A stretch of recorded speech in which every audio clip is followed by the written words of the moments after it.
na tumeweza kutengeneza nafasi nyingi. Nafikiri bado tatizo letu la kuweza kutumia nafasi kwa magoli imekuwa likiendelea. Kwa tuna kazi kubwa sana. Tuweza kupata goli la kwanza, lakini hata hafu ya pili vile vile nafikiri game ilikuwa ni the same, kwa sababu tumeweza kumiliki sana mpira, tumedominate kila idara yote, tumecreate chance nyingi sana. Tatizo bado nimesema liko pale pale, tumeweza kupata goli hata 8 kwenye mechi ya leo.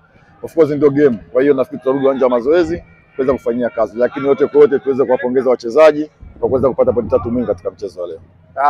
First half ulikuwa unawafanyia pressing ya juu sana Mbeya City, wakafanya makosa, mkafanikiwa kupata magoli mawili, lakini second half mchezo ukiwa unaanza tu timu ilionekana ikiwa down, kwa maana ya press ile ilipungua.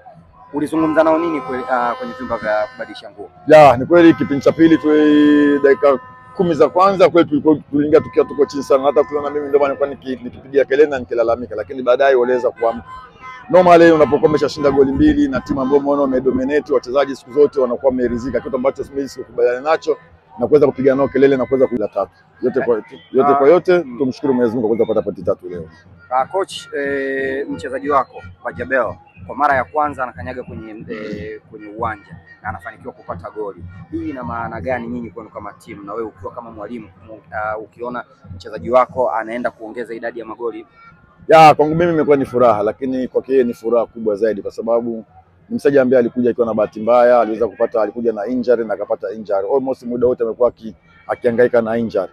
Na leo ni game yake ya kwanza, nafasi ya kwanza, dakika ya kwanza anayoingia anaweza kufunga goli. Kwake yeye imekuwa ni faraja kubwa, kwa sababu mara nyingi mchezaji ambaye kutoka kwenye injury anakuwa na struggle sana, lakini ameweza kuingia direct na kuweza kupata mafanikio. Imetupa faraja kama benchi la ufundi kwa kuweza kuongeza idadi ya mchezaji tena katika kikosi chetu cha timu.